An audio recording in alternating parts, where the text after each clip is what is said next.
गोली, असली वाला गोली भी चलाएंगे ना तो हम लोग भागने वाले नहीं। ये पानी का बौछार, ये लाठी चार्ज से क्या होता है? हम लोग 600 साल मुगलों को देखे हैं, 200 साल अंग्रेजों को देखे हैं, तब हम लोग पीछे नहीं हटे। तो ये गोली और बंदूक से भारतीय जनता पार्टी का कोई भी कार्यकर्ता डरने वाला नहीं। इस आक्रोश रैली में झारखंड के तमाम युवा मौजूद रहे, जिसके बाद जो युवाओं का जो आक्रोश है वो बढ़ता गया, जिसके बाद युवाओं की ओर से बैरिकेडिंग, सरकार जो प्रशासन की ओर से जो बैरिकेडिंग लगाई गई थी उसे तोड़ने का प्रयास किया गया। तभी प्रशासन की ओर से इन पर आंसू गैस के गोले छोड़े गए, जिसके बाद जो इनका हाल है वो खराब हो चुका है। इसी तौर पर आंख देख सकते हैं, पूरे जो आंख है वो इनकी लाल हो गई है, बहुत ही जलन मारी है। इनसे जानने की कोशिश करेंगे और बात करने की कोशिश करेंगे, जानेंगे क्या कुछ कह रहे हैं, क्या कहेंगे जिस तरीके से आंसू के गोले छोड़े गए हैं। ये सरकार नैतिकताहीन सरकार है और राज्य के 3 करोड़ जनता को ठगने का काम कर रहा है। इसी निमित्त आज भारतीय जनता युवा मोर्चा का कार्यक्रम था कि हम लोग मुख्यमंत्री आवास का घेराव करेंगे और उन्हें नींद से जगाएंगे। माननीय मुख्यमंत्री झारखंड को नींद से जगाने का काम करेंगे कि आपने कहा था कि आप प्रत्येक वर्ष 5 लाख युवाओं को रोजगार देंगे, ऐसे शिक्षित बेरोजगार, उनको बेरोजगारी भत्ता देंगे, महिलाओं के लिए सुरक्षा प्रदान करेंगे। आप देख सकती हैं कि इस राज्य में महिलाओं की स्थिति कितनी खराब है। मुख्यमंत्री जी जहां से खुद चुनाव जीत करके आते हैं वहां आए दिन आप सुनने में आता, आप लोग मीडिया के माध्यम से पता भी चलता है कि बलात्कार की घटनाएं बढ़ते जा रही है। अभी आप देखे होंगे कि जेपीएससी की परीक्षा इन्होंने कहा था हम प्रत्येक वर्ष नियमित रूप से लेंगे। 5 वर्ष हो चले इस सरकार के, आप देखते होंगे कि कितना इन्होंने जेपीएससी का परीक्षा लिया। अभी जेएससीसीएल का जो परीक्षा हुआ, जो स्थगित किया गया, उसमें ये सुनने में आया कि ये पहले से पेपर लीक था। तो आप सर जो गद्दी पे बैठे हैं माननीय मुख्यमंत्री जी, ना तो आप युवाओं की ओर काम कर रहे हैं, ना महिलाओं के लिए काम कर रहे हैं, ना बुजुर्गों के लिए काम कर रहे हैं। तो आप किनके लिए और किनके इशारा पर काम कर रहे हैं? हम उन्हें नींद से जगाने आए थे और सरकार आंसू गैस के गोले छोड़ रही थी, बुलेट चला रही थी, पानी की बौछार कर रही थी। अभी आपको पता होना चाहिए कि भारतीय जनता पार्टी के पूर्व सांसद, पूर्व प्रदेश अध्यक्ष यदुनाथ पांडे जी, उनके पैर में गोली लग गई और कई ऐसे कार्यकर्ता हैं, मंडल के अध्यक्ष हैं, जिले के अध्यक्ष हैं या पार्टी का साधारण कार्यकर्ता है, जिन्हें वो रबर बुलेट लगने का काम किया है। ये सरकार नैतिकता खो चुकी है। क्या कहेंगे? काफ़ी आपकी भी आंखों में जलन हो रही है। सरकार हम लोग को आतंकवादी समझ रही है। युवा अपने मांग को मांगने के लिए रोड पर आ गया है। 5 लाख नौकरियों की बात थी, उसके बाद में कितने सारे महिलाएं बहनें साथ में प्रदर्शन करने के लिए आए थे। महिलाओं को पर भी इस तरह का आंसू गैस छोड़ा गया, बर्बरतापूर्वक लाठीचार्ज किया जा रहा है, रबड़ की गोली चलाई जा रही है और जहां पे सारे कार्यकर्ता खड़े हैं वहां पर आंसू गैस छोड़ा जा रहा है और किनके सबके सर पे आंसू गैस आ रहा है। और पीछे आप देखिएगा पूरा सारा धुआं का यहाँ अभी अंबार है, पूरा देखिए सारे कर और कितने सारे लोगों को वोमिटिंग हो रहा है, पानी के लिए भागा भागी कर रहे हैं, सब वहाँ पे टैंकर के पास में जा रहे हैं। मैं आपके माध्यम से सरकार को ये बताना चाहता हूँ, अब सड़क पे आ गए हैं, अब आंदोलन जारी रहेगा। धन्यवाद। तो आपने देखा किस तरीके से प्रशासन की ओर से इन पे आंसू गैस छोड़े गए, रबड़ बुलेट छोड़े गए और साथ ही जो पानी का जो बौछार है वो भी छोड़ा गया। और जो कार्यकर्ता है जो यहाँ अपने जान बचाने के लिए पूरे मैदान में ये लोग भागे हुए हैं।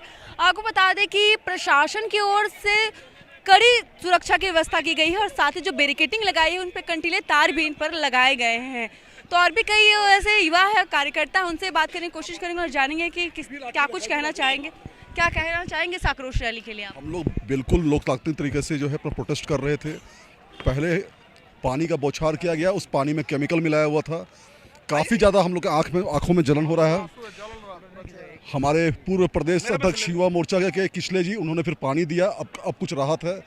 मेरा एक ही सवाल है हेमंत जी से, सर लोकतांत्रिक देश में क्या हम प्रोटेस्ट भी नहीं कर सकते हैं? क्या अपना हक मांगने के लिए रोड पे नहीं उतर सकते हैं? क्या हमने किसी सरकारी संपत्ति को नुकसान पहुंचाया था जो इस ढंग से व्यवहार हमारे साथ किया जा रहा है?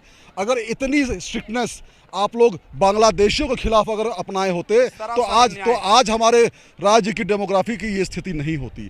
आखिर अपनी जनता के साथ ये कैसी बर्बर स्थिति आप कर रहे हैं और क्यों कर रहे हैं? बहुत जल्द जनता इसकी जवाब देगा। 2 महीने के अंदर चुनाव जब होगी इस सरकार को उखाड़ फेंकने का काम झारखंड की जनता करेगी। बहुत बहुत धन्यवाद। कहाँ तक सही था जिस तरीके से आंसू गैस छोड़े गए, पानी के बौछार की ये गई? साक्षात अन्याय है और निश्चित रूप से अतिक्रांत होता है और जब अंत आता है ना तो आदमी फड़फड़ाता है। वही स्थिति अभी इसकी बनी हुई है। हेमंत सोरेन का 5 महीने जेल खटने के बावजूद भी ये पागल हो चुके हैं और ये सद्बुद्धि अपना खो चुके हैं और इनका अंत निश्चित है। और ये बताना चाहते हैं कि भारतीय जनता पार्टी का एक के कार्यकर्ता गोली, असली वाला गोली भी चलाएंगे ना तो हम लोग भागने वाले नहीं। ये पानी का बौछार, ये लाठी चार्ज से क्या होता है? हम लोग 600 साल मुगलों को देखे हैं, 200 साल अंग्रेजों को देखे हैं, तब हम लोग पीछे नहीं हटे। तो ये गोली और बंदूक से भारतीय जनता पार्टी का कोई भी कार्यकर्ता डरने वाला नहीं है। ये हेमंत सोरेन को आखिरी चेतावनी दे रहे हैं कि वो अपने घर को बसाएं, चंपई सोरेन को बचाएं। हम लोग को भारतीय जनता पार्टी के पहले अपने लोगों को ठीक करने का काम करें, क्योंकि भारतीय जनता पार्टी आ रही है और 2 महीने के बाद सरकार भारतीय जनता पार्टी झारखंड प्रदेश में बना रही है। और निश्चित रूप से इनकी जो भ्रष्टाचार इन्होंने किया है, जो गुंडाई और तानाशाही इन्होंने 5 साल में किया है, एक एक का जवाब लिया जाएगा। और होटवार जेल में फिर से हेमंत सोरेन और इनकी पूरी कैबिनेट को भेजने का काम हम सभी करवाएंगे। माता की जय। इस तरीके से बैरिकेडिंग लगाया गया, क्या क्या कहना चाहेंगे इस बैरिकेडिंग के लिए आप? देखिए, ये जो भी अभी इंटेंस हुआ ये किसके लिए हुआ? ये सिर्फ हेमंत सोरेन जी के लिए हुआ। ये पिछले 5 साल पहले सबको बड़गलाया जब हम 5-5 हज़ार रुपया भत्ता देंगे, 7-7 हज़ार रुपया भत्ता देंगे, बेरोजगारों को हम रोजगार देंगे। उन्होंने तो कुछ दिया नहीं, उल्टे क्या क्या माइनिंग अपने नाम पे ले लिए, बालू सारा बेच के विदेश भेज दिए, दूसरे राज्य में भेज रहे हैं। ये जो हम लोग जो अभी उनको घेराव करने आए थे, हम लोग तो शौक से नहीं आए थे, उन्हीं के जुबानी को याद दिलाने आए। जहाँ पे ऐसे गैर जुबान क्यों हुए? आप जब हम लोग से वादा किए तो वादा खिलाफी क्यों कर रहे हैं? और जब हम लोग स्वेच्छा से बहुत अच्छे से जा रहे हैं तो उन्होंने हम लोग पे गोली चार्ज करवा रहे हैं, लाठी चार्ज करवा रहे हैं, पानी का बौछार करवा रहे हैं, ये आंसू गैस, टीयर गैस छोड़वा रहे हैं। तो उनको माने तो गोली मार देना। ये तो सब हमारे जो प्रदेश अध्यक्ष है माननीय बाबूलाल मांडी जी तो बोले जहाँ जितने भी हमारे कार्यकर्ता हैं सब सुचारू रूप से चलिए, एकदम कोई मतलब हम लोग का वायलेंस पैदा नहीं करना है, हम लोग अपना सिर्फ विरोध दर्ज कराना है। उसके लिए वो क्या क्या शांतिपूर्ण आंदोलन को कुचला जा रहे हैं। पूरे झारखंड से हम लोग आ रहे हैं, हम लोग बोकारो से आ रहे हैं, हम लोग रोड डाइवर्ट कर दे रहे हैं, कंटीला तार लगवा रहे हैं। ये क्या है? ये तो पूरे झारखंड को एक तरफ से गुलामी बनवाना चाह रहे हैं। इनके ज्यादा दिन नहीं होने वाला है। हाँ, एडमिट है हमारा एक कार्यकर्ता जो विशाल गौतम, जिसका नाम है युवा मोर्चा का, वो बोकारो के नगर का वो अध्यक्ष था।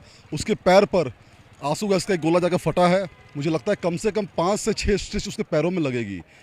तो मेरा प्योर अन्याय ये हम प्रोटेस्ट करने आए थे। प्रोटेस्ट आज लोकतांत्रिक देश में हर जगह होता है, लेकिन ऐसा बर्बर तरीके से उसको प्रोटेस्ट को कुचलने का प्रयास ये दर्शा रही है कि हेमंत जी पूरी तरह से भाजपा के इस आंदोलन से डर गई है, वो बैकफुट पे आ गई है और वो जान रही है कि 3 महीने के अंदर उनका एक ही जगह होगा, उनका एक ही पता होगा, वो है जेल। बहुत बहुत धन्यवाद। इस आक्रोश रैली से आप लोग की जो एनर्जी हो और भी बढ़ गई है, क्या कहेंगे इसके लिए? जी नमस्कार, मेरा नाम सोमनाथ नायक है, मैं बोकारो से हूँ और युवा आक्रोश रैली में हम लोग सभी आए हुए थे। मैंने यहाँ पे लोकतंत्र मूल्यों की हत्या किस तरह होती है ये हेमंत सोरेन जी की सरकार से मैंने देखा। मेरे प्रदेश अध्यक्ष मेरे सैकड़ों कार्यकर्ताओं पे बर्बरतापूर्वक से रबड़ का गोले, आंसू गैस और मानो आतंकवादी है। आप पूरे रास्ते में देखिएगा बैरिकेडिंग लगा के रखा है। बांग्लादेश के घुसपैठियों को रोकने का कुव्वत इनमें नहीं है। ये हम युवा मोर्चा के कार्यकर्ताओं को जो रोजगार की बात करने आते हैं, जो 5 लाख रोजगार देने का बात कही उसे याद दिलाने आते हैं, जो आपने यूजी के विद्यार्थियों को 5,000 देने का बात रखे आप उसे याद दिलाने के लिए मैं आया था। 7,000 रुपये पीजी के विद्यार्थियों को आप देने वाले थे, मैं उसे याद दिलाने के लिए आया था। अनुबंध कर्मियों को अस्थायीकरण का मांग जो आपने किया था, आपने बोला कि अनुबंध कर्मियों को मैंने अस्थायीकरण करूंगा, मैं याद दिलाने आया था। और आप हमारे प्रदेश अध्यक्ष को, आप हमारे युवा मोर्चा के सैकड़ों कार्यकर्ताओं के साथ इतनी बर्बरता के साथ पीटेंगे, ये कहाँ तक न्याय है? ये लोकतंत्र मूल्यों के सरासर हत्या है और युवा मोर्चा के कार्यकर्ता इसे माफ नहीं करेगी। हे हेमंत सोरेन, तुम्हारी सरकार को हम जड़ से उखाड़ने का काम करेंगे और तुमने आज जो लाठीचार्ज कराई है, तुमने अपने ताबूत की अंतिम कील को ठोक दी है। जय झारखंड। तो देखा आपने इस आक्रोश रैली के बाद जो युवाओं में जो एनर्जी है वो और भी नज़र आ रही है। जिस तरीके से प्रशासन की ओर से इन पर आंसू गैस के गोले छोड़े गए, पानी के बौछार किए गए, इसे देखते हुए इनके अंदर काफ़ी एनर्जी भी नज़र आ रही है। और वही युवाओं का कहना है कि इस बार इस सरकार को उखाड़ फेंकने का काम किया जाएगा, क्योंकि जितने भी सरकार ने हेमंत सरकार ने जितने भी वादे किए थे सत्ता में आने से पहले, उनकी ओर से कोई भी वादा पूरा नहीं किया गया है। अपने जर्नलिस्ट संतोष के साथ महक Mishra, the news post, Ranchi.